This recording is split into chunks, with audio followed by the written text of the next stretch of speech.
Bonjour à tous et bienvenue sur cet épisode de podcast un petit peu spécial. Pas d'interview au long format d'un invité cette fois-ci, ça va être solo. J'enregistre là le deuxième jour de Vivatech.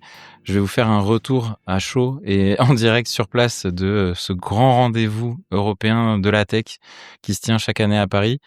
J'espère que le son sera bon. Là, je suis dans une boîte là, une capsule insonorisée qu'on pouvait réserver. Pour les autres épisodes que je vous proposerai, l'ambiance sera peut-être un peu plus bruyante qu'à l'accoutumée, mais au moins ça répondra à ma mission de vous emmener sur place dans les coulisses.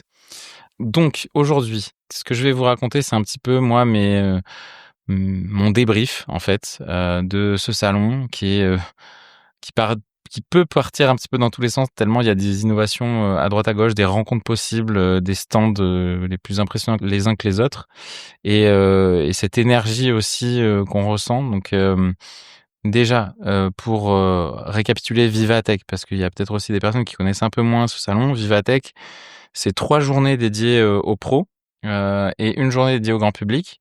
C'est une longue semaine souvent pour plein de startups du monde entier. Là, il y en a plus de 14 000, je crois, les chiffres qui viennent de plus de 50 pays différents. C'est des centaines et des centaines de speakers. Il y a plus de 150 000 visiteurs, bon nombre d'investisseurs aussi. Et donc ouais, cette année, il y a un focus particulier sur le Canada, qui est pays à l'honneur. Et moi, ça me touche particulièrement, ayant vécu à Montréal. Voilà, c'était l'occasion parfaite pour reconnecter avec l'écosystème québécois, croiser des visages connus, des incubateurs, des associations, des partenaires. Donc très très chouette. Et d'ailleurs, parmi les choses qui m'ont marqué dès l'entrée, c'est la présence du robot Ameca sur le pavillon canadien, donc présenté par Ivado Lab, qui a travaillé eux sur la partie, on va dire plus IA du robot, pas tant sur la partie mécanique ni hardware. Et pour celles et ceux qui ne connaissent pas encore ce robot-là, c'est un des robots humanoïdes les plus réalistes au monde. Et moi, franchement, ce qui m'a impressionné particulièrement, c'est la texture de la peau. Alors, c'est une peau qui est gris-bleu, pas comme une peau humaine, mais quand même, il y a des micro-expressions du visage qui sont carrément bluffantes. Donc, il y avait d'autres robots comme le fameux robot Optimus là de Tesla qui est souvent très médiatisé, mais moi j'ai trouvé le premier là, Ameca, beaucoup plus impressionnant que celui de Tesla qui certes est très médiatisé et autres, mais qui est un peu plus fade. Et d'ailleurs, celui de Tesla était derrière une vitre non animée. J'ai trouvé ça un petit peu dommage. Donc voilà. Pour ce qui est des grands groupes, c'est la fête. Ils sont là en force, bien sûr. Il y a Meta, AWS, Microsoft, enfin voilà les grands noms de la tech qui sont évidemment présents. Il y avait pas de stand à proprement parler pour OpenAI, comme il y avait pas de stand à proprement parler pour Mistral ou Anthropic, etc. Donc ça, j'y reviendrai après. Il y a de l'IA partout, mais j'ai trouvé ça quand même étonnant aussi qu'il n'y ait pas de stand véritablement dédié pour ces grands acteurs.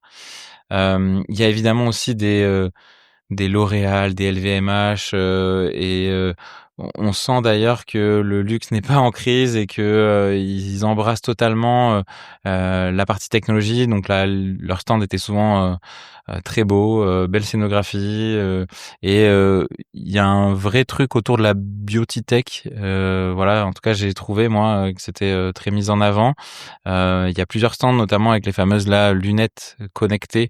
Il y avait beaucoup trop de monde, je les ai pas essayées, mais on sent bien que demain, de nombreuses lunettes vont être connectées en fait. Et donc ça c'est pour les grands groupes mondiaux, mais côté français, on n'était pas en reste, hein, cocorico, on est quand même en France.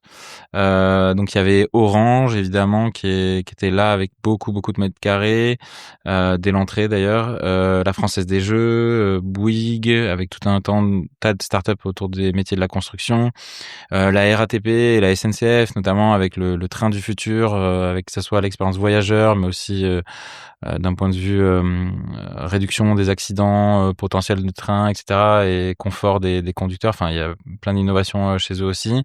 La Poste aussi, avec pas mal d'innovations de bout en bout de leur chaîne logistique, que ce soit au départ sur le tri du colis, puis sur la livraison, avec notamment tout un tas de boîtes aux lettres connectées là qui sont en train de pousser. Parmi les acteurs cloud, on avait Scaleway côté français qui était aussi présent, et les grandes banques aussi qui étaient bien présentes, comme BNP Paribas ou Crédit Agricole, qui a lui son accélérateur, donc le Village by CR, et qui mettait en avant plusieurs startups, un grand stand, et toujours intéressant de voir comme ces grands groupes essayent de valoriser un peu leur soutien à l'écosystème. Faut un peu faire le tri évidemment entre ce qui est des effets d'annonce, un peu d'open innovation, et ce qui est vraiment réaliste dans les collaborations grands groupes et startups, mais vraiment intéressant quand même à voir la dynamique qui pouvait se créer. Donc Vivatech, c'est aussi 2 halls. Donc là, je vous ai beaucoup parlé du hall numéro 1, et donc il y a un deuxième hall qui est un peu plus petit, enfin qui est bien plus petit, qui est plus là aussi pour faire des rencontres, des échanges. Et entre les deux, en fait, il y a une zone dédiée à l'impact. Voilà, ils ont appelé ça l'Impact Bridge parce qu'on traverse un pont.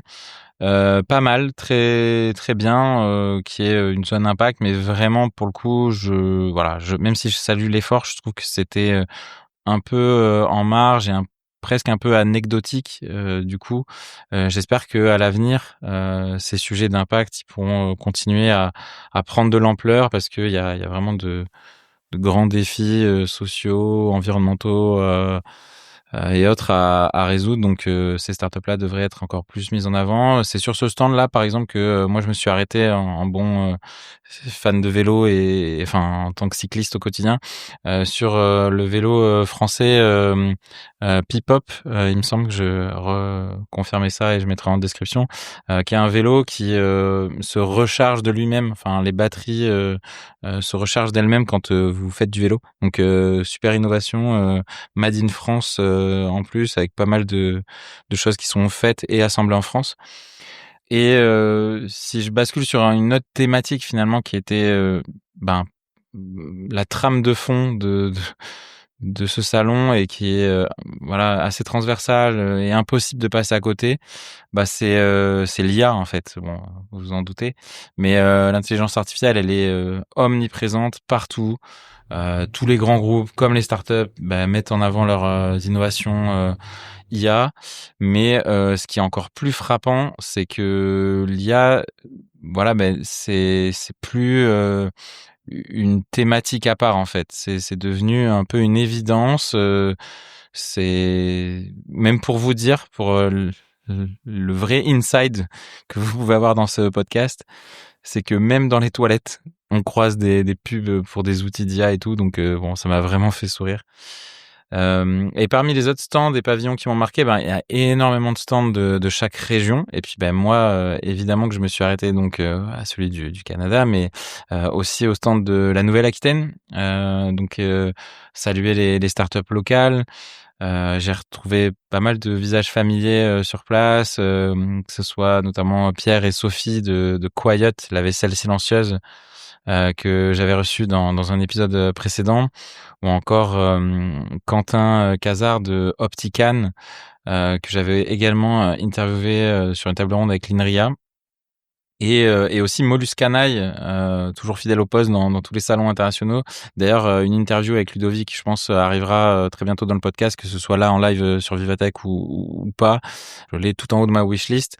Les fameux mollusques connectés, c'est certain que je vais vous en reparler. Et puis quoi vous dire d'autre, en fait, beaucoup de monde en fait. Hier comme aujourd'hui, il y avait aussi pas mal de visites d'officiels, hein. Donc hier il y avait le président Emmanuel Macron qui était là. Donc bon, moi perso j'ai fui à l'autre bout du salon à ce moment-là, parce qu'il y avait vraiment une marée humaine où tout le monde voulait soit sa photo avec lui, soit lui pitcher sa solution, ce que je trouve amusant, parce que souvent il est tellement hyper sollicité que il peut l'oublier presque dans dans le quart d'heure. Et il était venu lui pour une conférence avec le patron de le CEO de Mistral, l'IA française, enfin presque souveraine on pourrait dire, et le PDG de Nvidia. Voilà. Et puis oui, il y avait aussi la ministre en charge du numérique, Clara Chapas, qui est l'ancienne DG French Tech. Le lendemain, il y avait aussi le Premier ministre qui est passé. Voilà. Et d'ailleurs, en parlant de la French Tech, j'ai profité aussi de Vivatech pour enregistrer un échange avec Philippe Métayer, qui est directeur général de la French Tech Bordeaux, dont l'avis est toujours précieux. Et voilà, je voulais avoir son regard. En plus, ce qui est rigolo, c'est que je crois que ça fait partie de mes tout premiers invités. C'est peut-être le 2e ou 3e épisode il y a 5 ans déjà. Et donc voilà, je vous mettrai peut-être un extrait là juste après de mon interview avec lui, mais ça arrivera dans un épisode dédié juste après celui-là, ou enfin très rapidement. Alors les conseils pour le scale, c'est partager, s'entourer et aller vers des acteurs qui ont déjà franchi ces étapes, parce que c'est des étapes qui sont très différentes du start. Et quand on a fait un bon start, c'est pas forcément facile de faire un bon scale.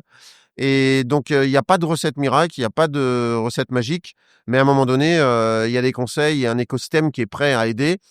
Bah, venez vers les tiers de confiance qui vont vous mettre en relation avec les bons acteurs, et ne restez pas seul, parce que c'est un sujet qui est quand même complexe, et dans un monde, on le dit, tout le monde le dit, mais incertain, volatile sur pas mal de sujets, complexe et ambigu. Donc, toutes les conditions ne sont pas réunies pour faire des scales facilement. Donc, entourez-vous en interne, en externe, en accompagnateur, pour faire en sorte que le scale soit possible, et c'est possible. C'est pas une surprise, mais la grande priorité absolue, c'est développer le chiffre d'affaires de toutes ces startups et scale-up le plus vite possible. Et s'il faut accélérer plus fort, on va aller chercher des investisseurs et du financement. Mais l'investisseur et le financement, ça reste un outil. On le dit depuis des années, on le répète. Il vaut mieux 1 euro de client qu'1 euro d'investisseur. L'un n'empêche pas l'autre, mais priorité au client. Passez du temps à trouver un client, vous aurez déjà un retour sur votre produit, sur votre service, voir s'il y a des sujets à corriger. Et puis ensuite, s'il faut scaler, s'il faut accélérer, peut-être que de 1 à 10, on trouve 10 clients, de 10 à 100, et puis après, c'est de 100 à 1000, et on continue. Et s'il faut faire des levées de fonds, faites des levées de fonds. Mais s'il n'y a pas besoin, ça ne sert à rien d'en faire. Et enfin, pour vous dire aussi Vivatech, c'est que il y a donc le salon qui est porte de Versailles à Paris, mais il y a aussi plein de side events en fait, d'événements à côté. Désolé pour l'anglicisme d'être 2 jours ici. On parle franglais à chaque coin de stand. Et donc ouais, il y a plein de side events, donc comme il y avait un run communautaire qui était organisé, donc j'avais pas pris les baskets, mais ça m'aurait grave intéressé. Faire du networking en courant, ça aurait été sympa. Et le soir, il y a plein d'afterwork. Donc là, j'enregistre et juste après, je vais filer à un afterwork, celui de la région pour le coup.